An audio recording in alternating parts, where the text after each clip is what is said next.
Welcome to Clay Mastermind with Don Grant. Mental excellence and industry insights. Brought to you by the Clay Lab, your ultimate podcast for mastering the mental game of clay shooting and gaining exclusive insights from the top minds in the industry.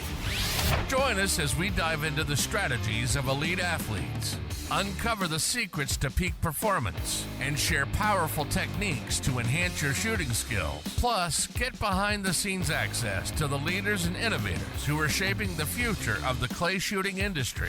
Get ready to elevate your game, sharpen your focus, and gain insider knowledge from the best in the business. Let's get started. Here's your host, Don Grant.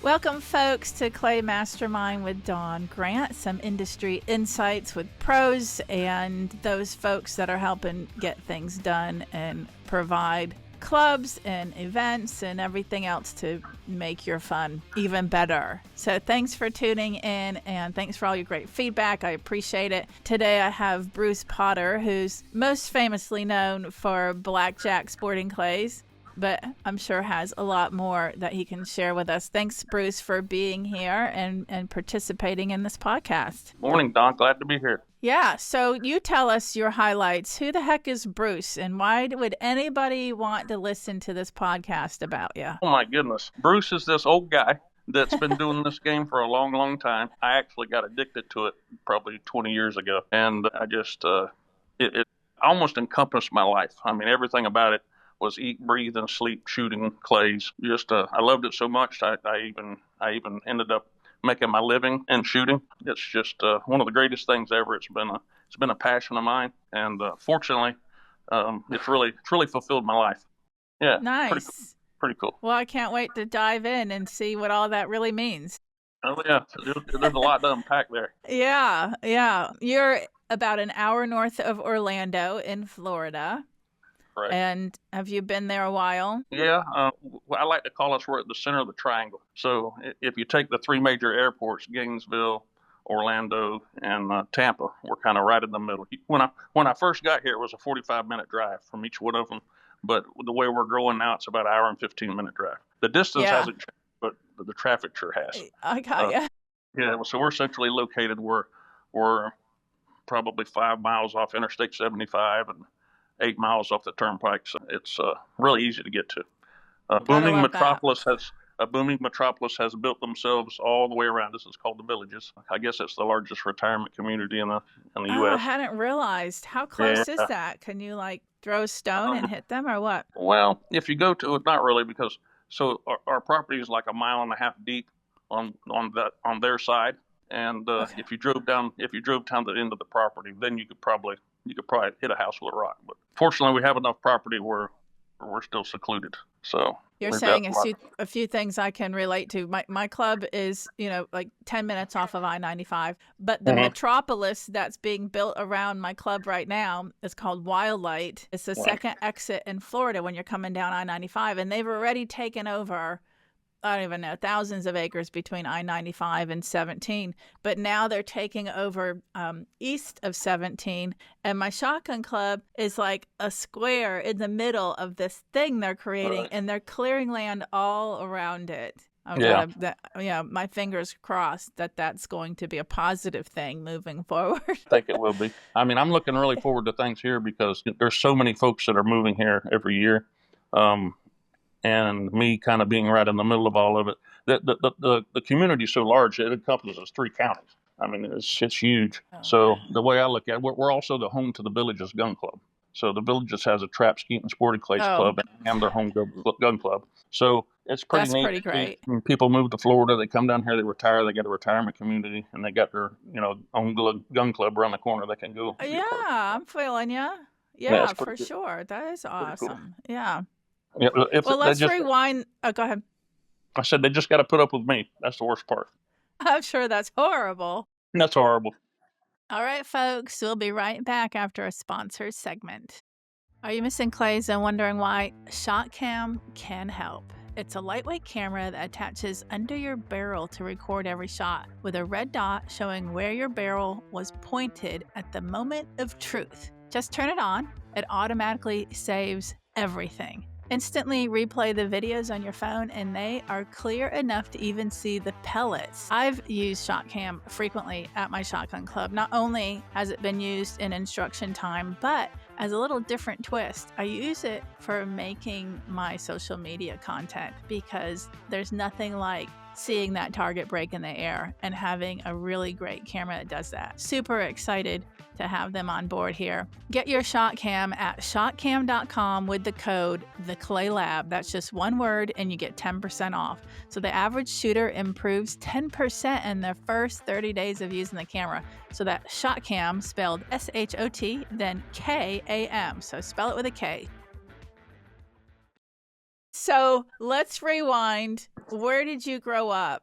I'm actually a Floridian. I was born in Leesburg, Florida, which is probably 45 minutes from here. Grew up in a little town called Tavares, right next to Mount Dora. That's the city everybody wants to go to and see. Pretty popular little town. So I grew up here, was raised here. I left a couple times, but Florida always drew me back. Okay. Yep. Well, So you're a Central Florida guy, which is different than being on the coast. You get Absolutely. used to being in a bit of a frying pan as far as the heat there. Yeah. But the good thing is I grew up exactly in the middle of the state. So we have hurricanes on both sides, and we never had a problem ever. So that was the good thing. Oh, they go around you. You know, my daughter's actually house shopping in just the north section of Orlando. I don't really know what all the little areas are called, but she was telling me about it because she's always been a Florida coast girl, you know, whether it's up here in Fernandina or she's now in St. Pete. But she was showing me all the beautiful pictures of the springs, you know, and of course, up here in Northeast Florida, we know about the springs. I've been there maybe twice my whole adult life, but hundreds of springs and locations to chill out and that are beautiful. Yeah, absolutely. There is. You're in that, right? And lots of places to shoot sporting clays. Florida's loaded with clubs. Yeah. What's your closest club next to Blackjack? Closest to me would be Tampa Bay Sporting Clays. The next closest would be Bradford, which is halfway to you. Right. I gotcha. Okay. All right. So you're this young lad in Central Florida, and did you start shooting when you were younger? What hunting? What was that?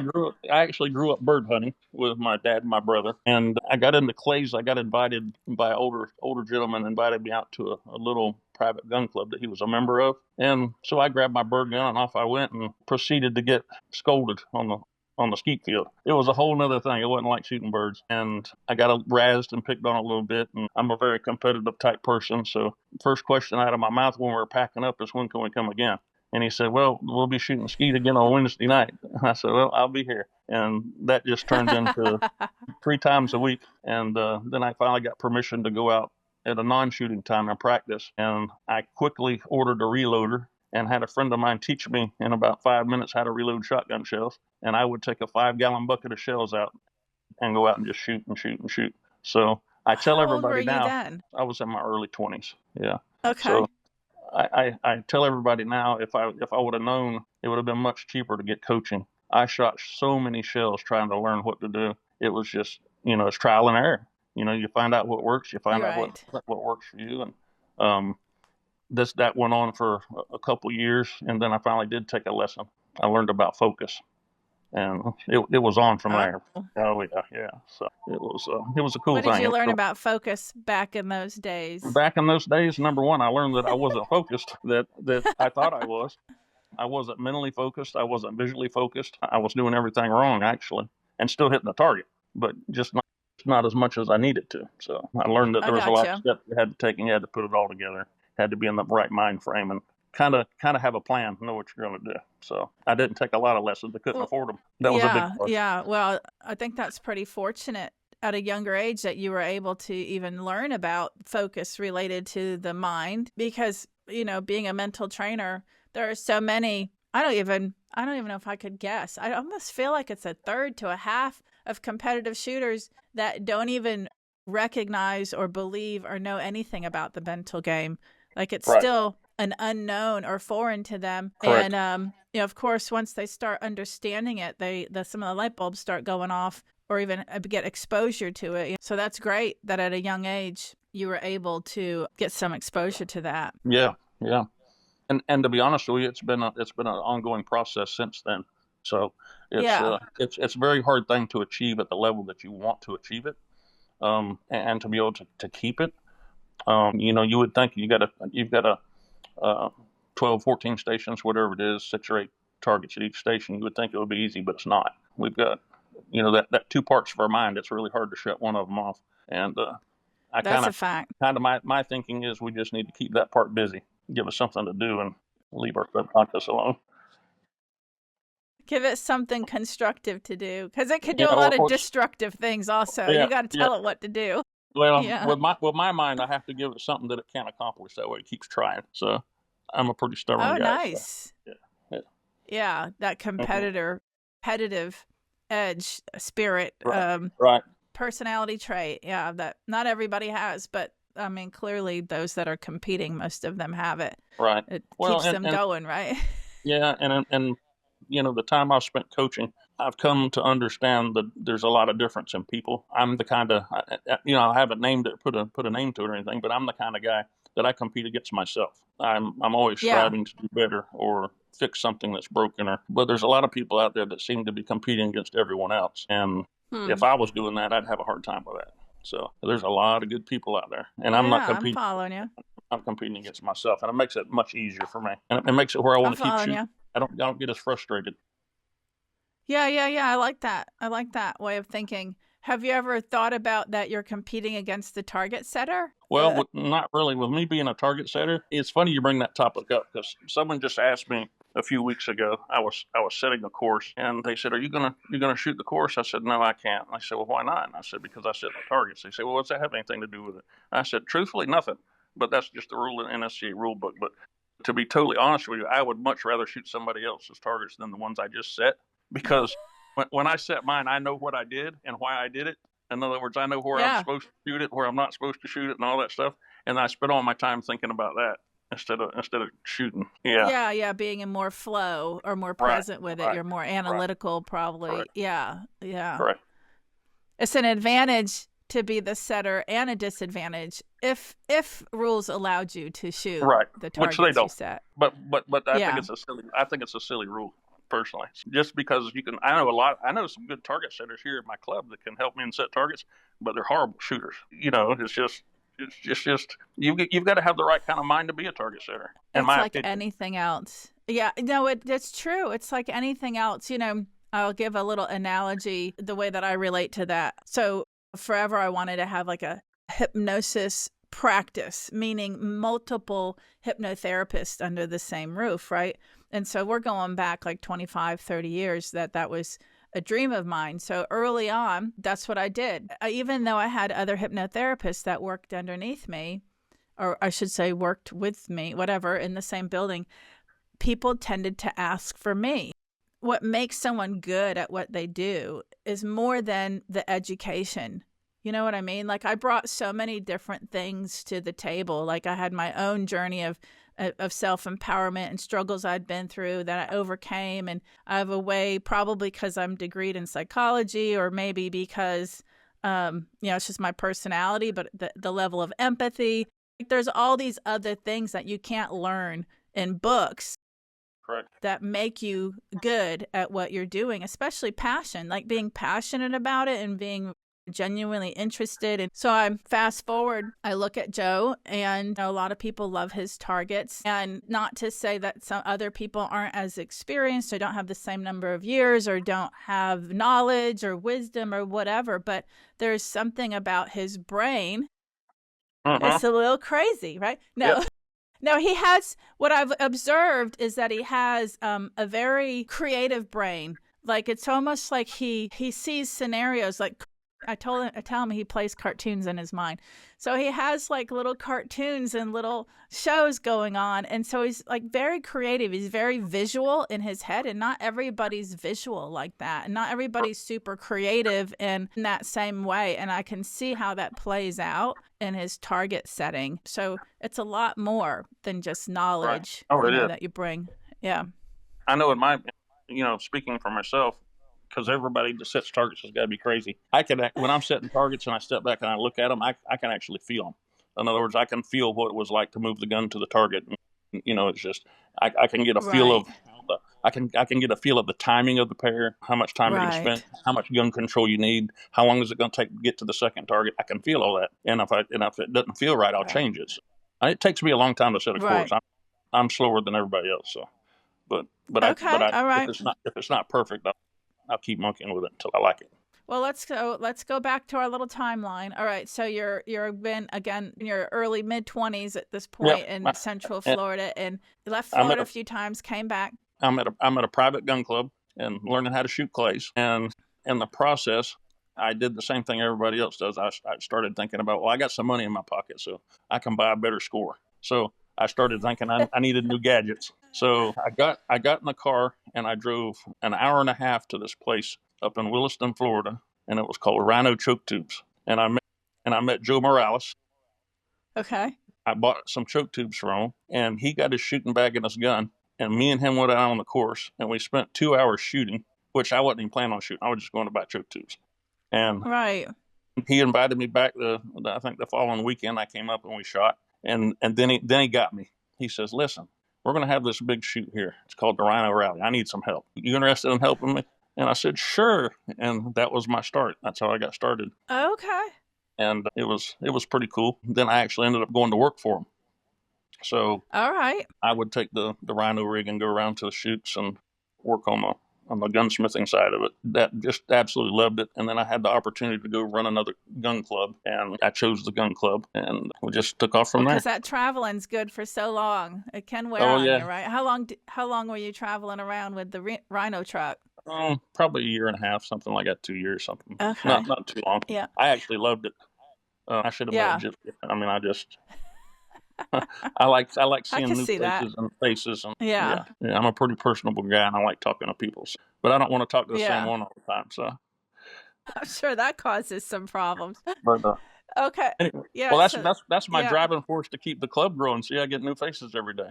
Nice. That is a Yeah, good driving force. Yeah. So how So long have you been at Blackjack?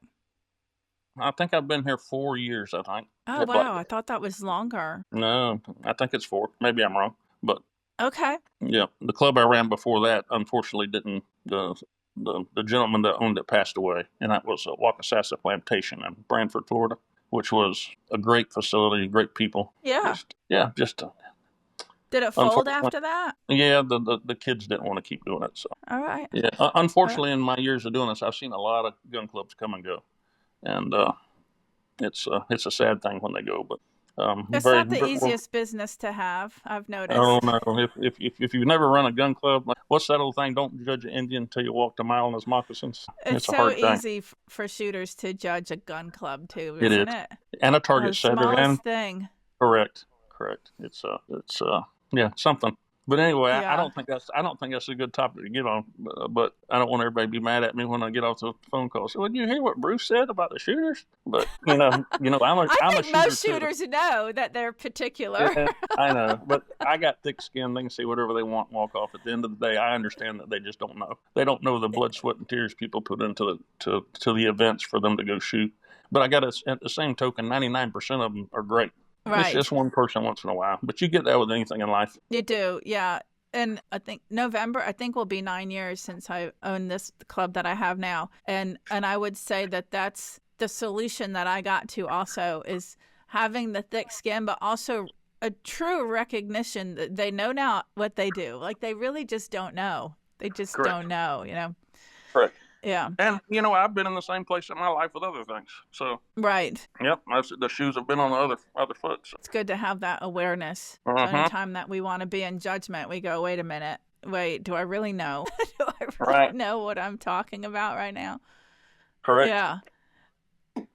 So what's your responsibility, job, position at Blackjack? Jack of all trades. I've done it all. So I'm the general manager, also the target setter, the complaint department, the fundraising department. We've got a good staff here. I've got 3 or 4 guys out on the course that are doing the loading and the mowing and keeping things going for us. And we've got a young lady that's our event coordinator. Her name's Haley, and she's my star pupil. She's been here from day one. I hired her, which I think she was like 17 or 18. I hired her when I started here, and she's went along with me, and she's just wonderful. So couldn't do it without her. Wouldn't want to do it without her. So Yeah. I think everybody needs their person, and she's great at it. Most of our staff, most of the time, uh, cares about what they're doing. Right. They know that the shooters coming in are their bread and butter, and they strive to make sure everything's good for them. They have a good time and treat them well, and that's the I think the key behind our success is everybody that comes in the door. We try to treat them like family. So Right. want them to know that they belong here. And so much, I got a joke every time a new person comes in. I ask them to sign a waiver, and I wait till they're done signing it. And I said, "Did you read the fine print?" And they said, "No, why?" I said, "Well, you just joined our family." They said, "What does that mean?" I said, "That means you get to come in and help wash dishes before you leave." Right. There is something to be said for that feeling of being a part of a family or a family atmosphere. Again, another example coming to my mind. Joe owned a shotgun club in South Jersey for 30 years, and he sold it a year and a half ago. And the husband and wife that bought it came, and they weren't.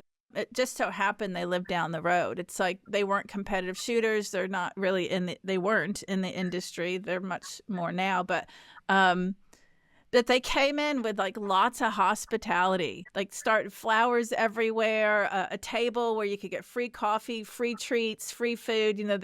The brother would come in and cook breakfast on the barbecue, Boston butts or whatever for lunch. And it just grew. I mean, he already had a successful business but the shift of that, because Joe's not like that at all. Joe's definitely, he's like a caveman, he might grunt at you, but that shift, and it was really cool to see. Now they've gone back, because I don't know if that's sustainable to provide free breakfast and lunch and snacks and drink and all that. And, you start getting people that are shoving extras in their pockets.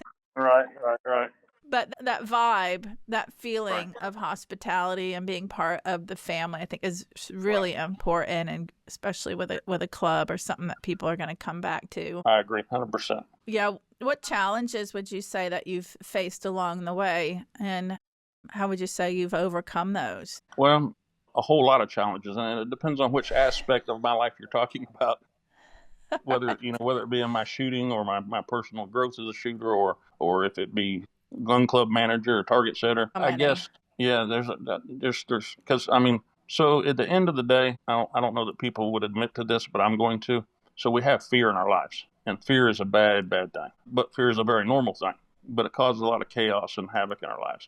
So whether I'm scared of missing a target, or I'm scared that Dawn Grant's going to come and shoot the tournament, and she's going to say, station MIDI on station 3, I can't see it with the background, it's horrible, or if I'm fearful that I'm gonna come into the club and next month I'm not gonna meet my numbers and we're gonna have a fall off in business, or what all those things. Those are all fears. Yes. In my life, I've come to the understanding that fears are crippling, and fear will prevent you from reaching the success that you could have if you found a way to cope with the fears. So like in shooting, how many people have got to the last station? Well, I better change that scenario. Not a lot of people, but some people have got to the last station, and they got to shoot one more pair of targets to shoot 100. I've watched it happen time and again, and they usually drop either the last pair or the last target. What's that about? That's fear. Fear did that. And I think that fear is driven by us having the wrong goals or the wrong mindset. Nice. You really shouldn't be trying to shoot 100 straight, I don't believe. I think you should be trying to shoot each and every target. Yes, I agree with you. Mm-hmm. Same thing. If the target setting thing, I really need to not worry about what somebody's going to say. I need to know in my mind at the end of the day, when I finish the course, that I did the best I could do. And and that's what I need to be happy with. Of course, that's going to be true for everything in life. And I think, like I say, and a lot of people probably wouldn't admit to it. It took me a long time to admit that I was scared of things. But once I did, I started learning how to be in control better, if that makes sense. So it makes a ton of sense. Has a lot to do with shooting. It does. And I think you're absolutely right that a lot of people don't recognize that fear is behind a lot, well, probably everything that they're unhappy about or not doing well at. And it's one of the things I teach is like deciphering fear-based thoughts versus what would be the opposite, which is love-based thoughts. And so with fear-based thoughts, a lot of times when I start introducing that concept to clients and such, they'll be like, especially a macho man, right? I don't have fear. I'm not afraid of missing.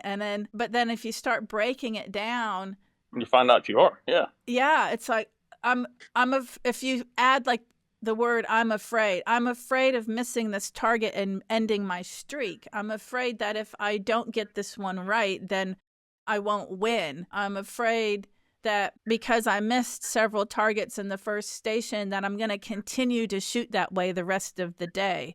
That's all. Everything that makes you feel crappy in your body is fear-based. Yeah. And it's like anything. The sooner. And something else I've learned that coincides with that, you get into that spot, say you're at that station, and that fear starts to creep in. You really got to know how to handle it, because it's going to happen.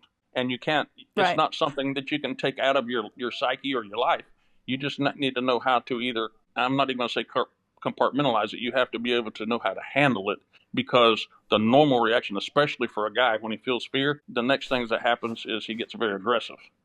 And when that blood starts pumping, the adrenaline starts flowing, and then he's going to start shooting with his hands, and then he's going to go too fast, and he's going to miss anyway. So you really have to have a system to be able to keep you level, is what I call it. Well, and it's really managing your thoughts, because you can learn to not have fear in situations like that by not having those thoughts. And fear does result in fight or flight, which is what you just described. But we do it ourselves. The only appropriate place for fear is something like, I'm hanging on the edge of a cliff and I'm in a car and it's hanging, or I'm walking down a dark alley in New York City. Like there are the proper use of fear in the body, but the misuse is when your thoughts are going in a direction or making things up that aren't even true. I think there's an acronym, false evidence appearing real, for the word fear. And so many people go into that, like, I'm afraid I'm going to shoot poorly the rest of this event because I started off so bad in the first station. Is false evidence appearing real? Like, you're not even in the next stations yet, but you're already deciding. Yeah, it's a big one. It's really big. Yeah, it is. And it's a big thing for a lot of people. I mean, there's a few people out there that seem like they've got it going on. They got it, down pat, but it's a big deal for a lot of shooters. And even more so as shooters are getting better. Ammo's fantastic nowadays. Target setters are great. The machines will do crazy things, and the targets have got harder and harder and harder. And I think that's just increased the pressure on a lot of people and the fears. And I know myself in the last year or two, I don't get to shoot near as much as I want to. I shoot a lot of registered targets, but I don't get to shoot very much practice because I'm all the time working. And I know I've been to some of the shoots in the last couple of years that just they beat me up handily. And I was actually shocked when I went away about how, but I realized, let's face it, there's targets that I'm not shooting. I mean, if you want to hit that stuff, you got to shoot it. You got to practice it. And a lot of people think the best mental routine in the world is not going to get you where you need to go if you don't have good mechanics. And good mechanics aren't going to really get you where you need to go if you don't have a good mental state. It all blends together.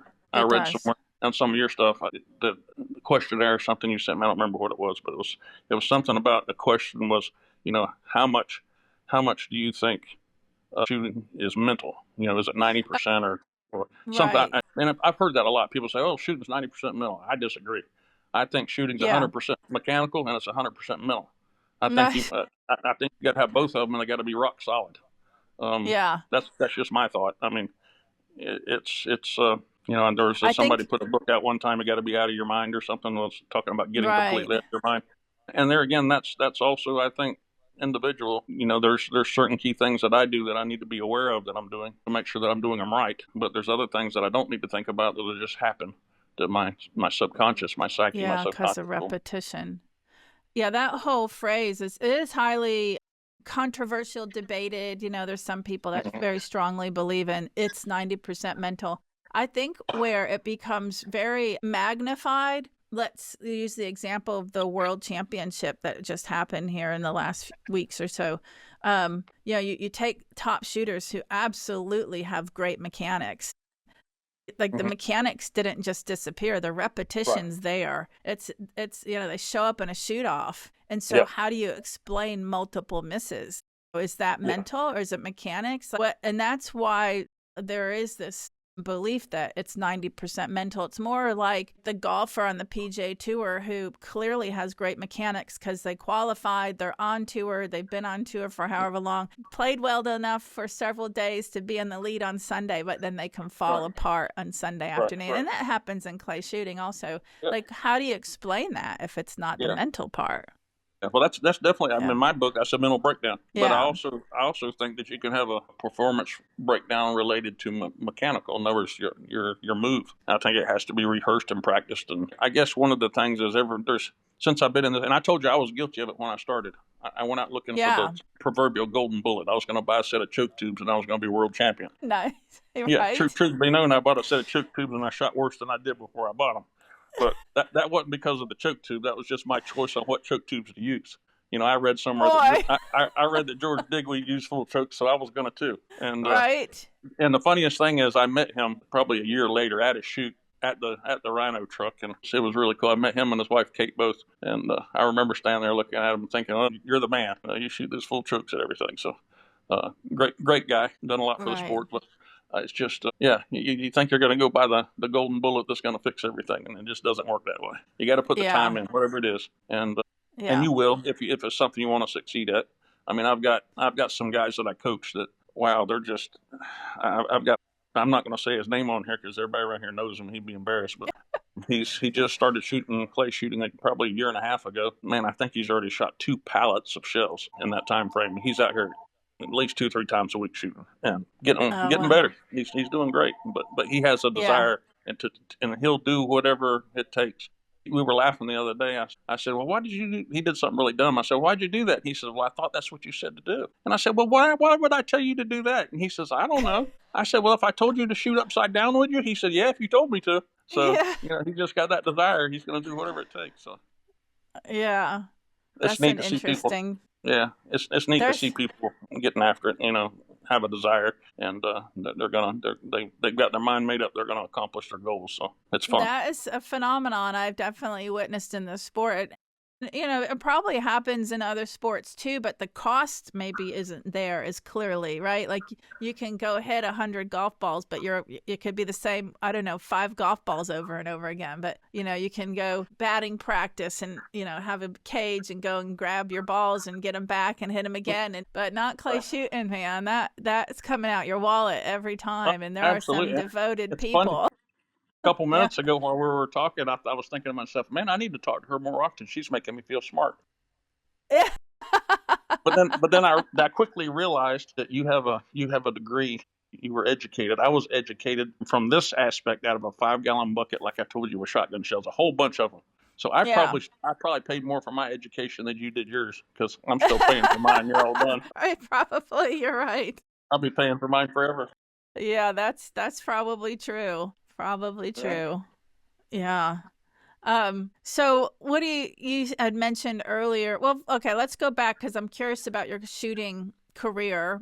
Like, how far did you get? How much did you compete? And then, Well, back in the day when I first started, and I told you I went to work for Rhino. Yeah. We worked and worked and worked. I mean, we were very busy all the time. And most of the time, 2 or 3 o'clock in the morning, we're still grinding recoil pads and porting barrels. And so I didn't shoot a whole lot. Fortunately, I got to usually enter and shoot the main events at the places that we won. I went from whatever the beginning class was back then. I don't remember. It was E class or D class. I went from there to master in like year and a half, 2 years or something. Okay. I climbed the rank pretty good. And we were at the World Shoot in San Antonio. I was in AA class. And I was shooting probably the best I'd ever shot at that point. And I had a brand new gun, a semi-automatic that it was brand new. I just took it out of the box. And halfway around the course, it started jamming. And of course, what happens after 3 malfunctions? They start taking targets away. And by the time we got done with the end of the shoot, I had decided that I didn't want to shoot sporting clays anymore. I was being a bad sport. I was sick to my stomach because I had such a good round going. And the guy that worked for me, Joe, we were packing up on Sunday evening, getting ready to go. He comes walking across the yard, and he's got something in his hand and a big grin on his face. And I walked down and he said, "Here, don't leave this. It's yours." I said, "What is it?" He said, "It's your trophy." I said, "A trophy for what?" And he says, "That's over. I can't see it. It's that far away. I think it was AA third place at the World Shoot." And Okay. I tell you what, that turned my frown upside down. And I said, you know what? You just got to learn to realize adversity happens, and you just got to go through it. So it was a learning experience. So I'm really thankful for that shoot, because that kind of launched me in my shooting for who I am. And I realized at that point, it's not really about other people. I mean, it's fun to have friends and all that stuff, but to me, it's about self-satisfaction. Did you reach the goal that you set? And self-reflection. How did it make you feel? How does it make you feel when you lose? And I think all this stuff we grow. I think a lot of people don't understand yet maybe that you have to learn how to lose before you can learn how to win. So that's one of my things, because if you don't have that right attitude about losing, and the other thing is, what is losing? So to me, losing is not reaching a goal that I set for myself. Losing is not whether I got a trophy or not. So Got you. Yeah. It's getting kind of deep and muddy, isn't it? No, it's good. And I'm following you, and I agree with you. That the thing is like a lot of people don't learn to, let's say, move on from a miss. But that miss could be, one shot, one station, one event, one tournament. Correct. Like, how do you move on when something hasn't gone your way? And if you do the same thing over and over every time, meaning I'm just pissed off. Yeah, I'm pissed off. I have a temper tantrum. I punch the steering wheel when I'm driving away. I want to quit. I question whether or not I should keep doing this. I'm wasting my time and my money. If you're playing that record over and over every time that you haven't done well, and again, whether it's a station, an event, a tournament, you're not getting anywhere. Like, there's no evolving happening there. There's no enlightenment happening. There's no getting better. And so you got to pause and reflect in those times and say, okay, first of all, do I really want to get better? Because if I really want to get better, I got to do something different. And it's not beating myself up. You got to have a good attitude or a good mindset that will be more constructive in figuring out what the next steps are. The first next step is to stop beating yourself up. That's right. I agree. Absolutely. Yeah. You got to have a good plan, and it's got to start somewhere. How much do you shoot now that you're so busy? The painter, the shoemaker that doesn't, fix his own children's shoes. The cobbler. That's what it was. I try to shoot a tournament every weekend. Okay. But as far as practice, I don't guess I've shot on my course out here in 2 or 3 weeks. Yeah. Not, and like I say, that's a decent amount though. For some people, they're like, I'm too busy. Once you get working in the industry. Well, I love the competition. I think if you took my weekend tournaments away, I think I wouldn't be fulfilled, and I don't think any of it would be fun. It's all predicated upon that. It's all linked to that. Okay. So that, the competition side of it's what got me interested in clays to begin with. I could have stayed at that little private gun club, but I didn't. I heard about tournaments, and some of these guys at the club were going to shoot, and I said, please take me, and they did. And I absolutely loved it. Of course, I got laughed at. So the guys I was shooting with were a lot more experienced than I was. Right. So, but that's okay. That's how you learn. So I jumped in with both feet. Jumped right in the fire. So, and I've loved every minute of it. Yeah. When you say that's okay, that's how you learn, would you, you've said other little phrases similar to that. Would you say you've been like that your whole life? Were you ever the one that beat yourself up and, would walk away pissed off and kind of not really make progress for a while? Or you always had a more positive way of looking at things? No, I'm not sure how deep I want to go into this. So, you had anger issues and went to anger management classes. So when I was younger. I just made that up. Yeah. Well, when I was younger, I did have anger management issues, actually. Okay. I caused myself a lot of grief and a lot of problem. And one day I realized that I had to get a hold of it and that it was going to consume my life and ruin it. And I did. And I'm very thankful for it. I'm glad that I had the wherewithal to see it. And I didn't give up, and I kept trying to find a way to corral it. And it's kind of a scary thing because, I feel like it's still there. I mean, I can still get angry. I just Yeah. know how to not let it happen. I've learned Right. what triggers it, and I've learned to get away from it, to walk away and smile Nice. and just start looking at positive. I used to be a very negative person, and part of that change through that part of my life was learning how to be positive. So, Nice. I tell my students all the time. They said, "Well, I missed that target." I said, "Well, let's not talk about that." And they said, "What do you mean?" I says, "Let's think about the one you hit before that one, and let's talk about the next one you're going to hit. Let's not worry, because negative is a bad thing. It's a bad emotion. It's a bad. I don't know. I feel like we need to be more positive with everything in our lives, especially in our shooting." Yeah. It's so much more productive, that's for sure. It's not only productive in your outcomes, but it's productive related to how you literally feel in a moment, and whether you're enjoying it or not enjoying it, and the precious moments of our life. Do I really want to be miserable? Yeah. And next thing I know, it's the end of my life, and I've been crabby and bitchy and miserable and resentful and whatever else. Like there's better ways to be that are more fun, more enjoyable, and that comes all the way down into clay shooting or anything else in life. Yeah, it does. I was pouting around one day. I was pouting one day, and this old fella came up to me and put his hand on my shoulder. I'll never forget it. And he said, "Son," he said, "I want you to know something." I said, "What's that?" He said, "There's a rainbow behind every storm cloud." Yeah. And I thought about that for a long time. And I thought, you know what? I think what he's trying to say is, it might be stormy right now, but just wait a little bit, it'll go away, and there'll be something better coming. So true. He's right. And I appreciate you being honest and, giving us a little bit of testimonial to the fact that you did used to have anger issues. Like, you're human. But I love that you probably hit some kind of rock bottom, which is a normal human thing also. We're just like that. We don't really want to make change unless it's so painful to continue what we're doing that you have to you got to stop pointing the finger at everybody else, and the way that it shows up on a big scale, but on a little scale is like, stop pointing the finger at the target setter, stop pointing the finger at the squad mate, stop pointing the finger at the weather and the club owners and whatever else. Like, take a look at yourself and what you can do, because that's the only thing you can control, and get to work on it. Absolutely. That's good advice. Yeah, good. So what are your beliefs around the importance of truly having fun? Because you've touched on it, and it's better to be positive. That's going to be a murky thing with me, because you might not like what I say about it. So only if it conflicts with everything else you've already said. Correct. So when I first started, it was fun. Okay, yeah. And it's not so much fun anymore. I think because I've done so much of it for so long. But it's not fun per se, but it's something that I want, if that makes sense. Interesting.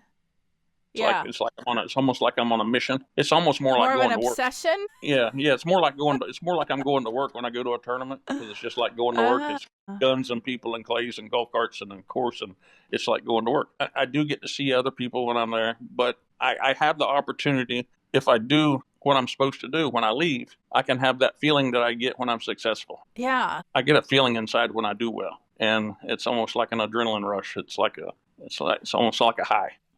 I would have to question you on what you're saying right now, because you have said other things you shoot every weekend because it's what you love. It's my passion. It's my passion. That's enjoyable. But it is. But what I'm saying is, the reward from doing well is better than the reward from anything else I've done in life. Okay. In other words, if you come in here and sit down and I book a contract with you for a big shoot over the summer for a 3-day shoot, that's great. It's gonna I'll be happy, but not like I'm going to be if I go out there and break 4 60-yard crossers at a tournament, and that just gives me a satisfaction inside. Yeah.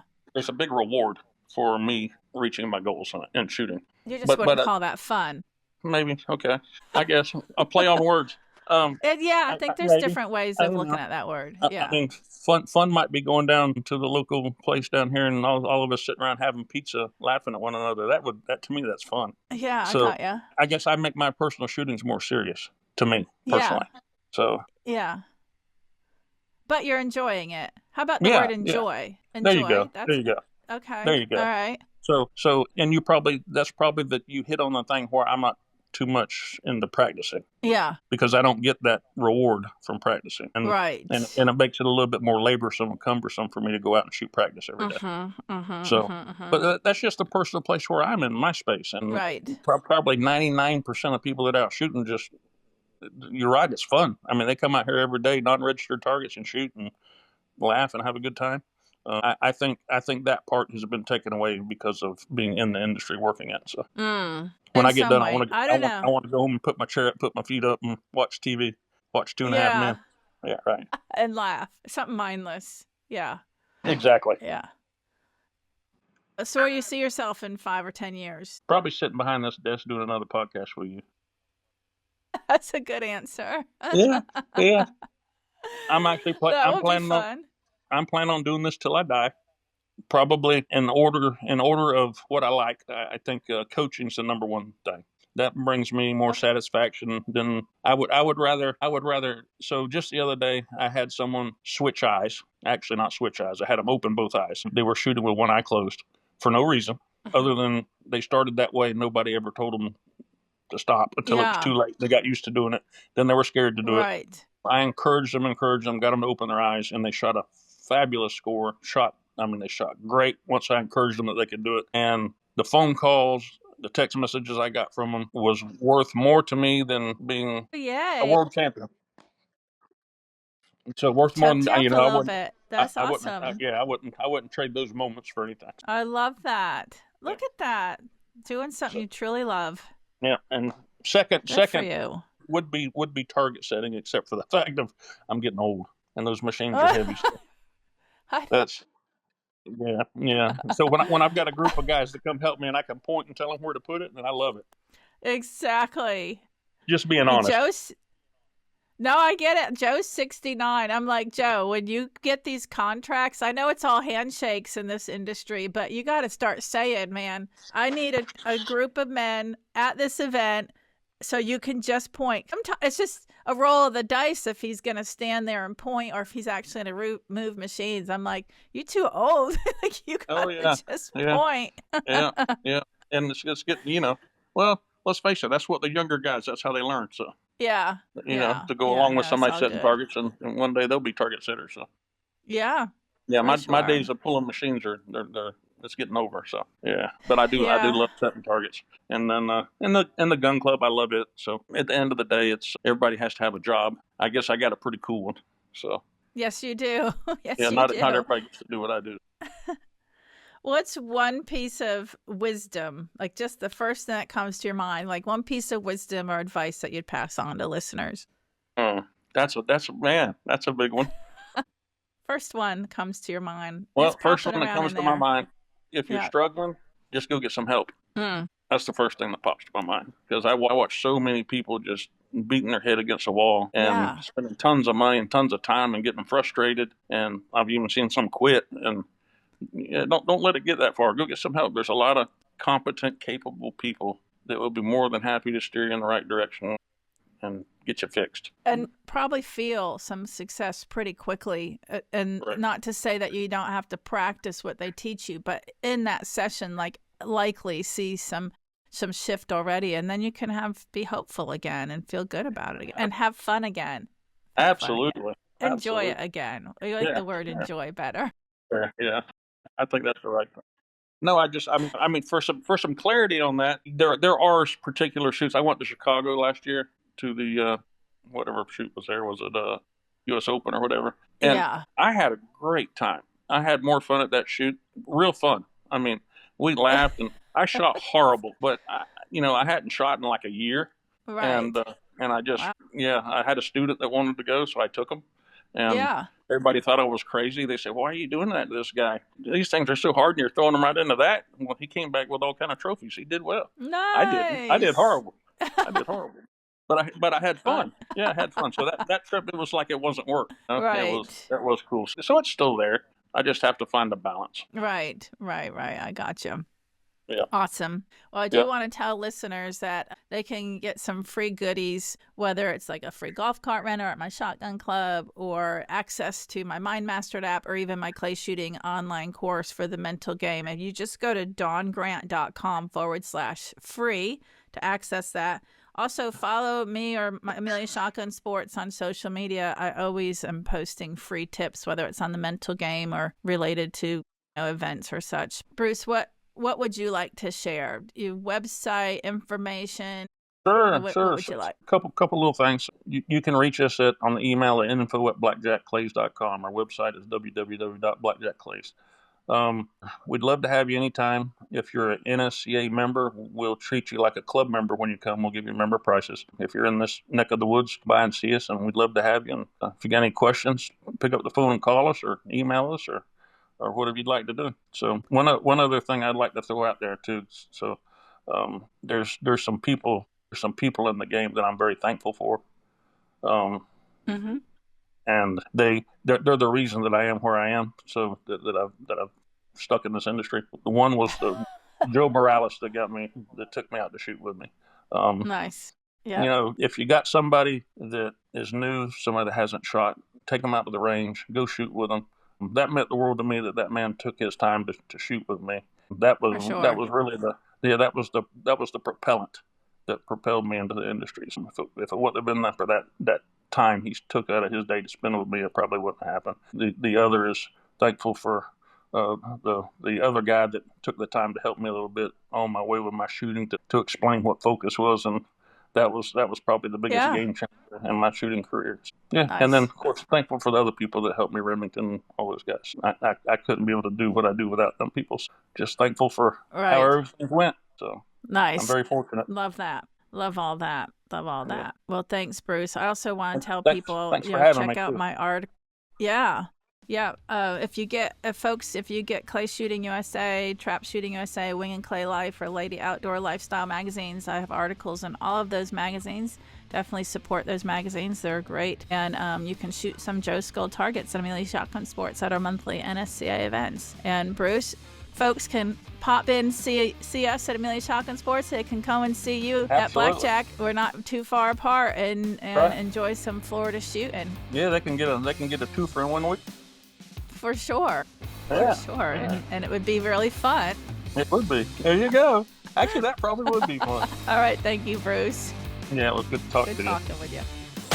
Thank you for joining us on Clay Mastermind with Dawn Grant. Mental excellence and industry insights. Brought to you by the Clay Lab. We hope you found today's episode inspiring and informative. Remember, mastering the mental game is key to unlocking your full potential on the course. And through our conversations with industry leaders, we aim to provide you with valuable insights into the world of clay shooting. If you enjoyed today's episode, be sure to follow, rate, and share it. For more insights, training tips, and updates on upcoming events, Dawn Grant and Amelia Shotgun Sports are on all social media platforms. Go to dawngrant.com and come shoot at Amelia Shotgun Sports. Stay focused, stay driven, and keep pushing your limits. Until next time, Dawn wishes you success and happiness on your journey to peak performance and industry mastery.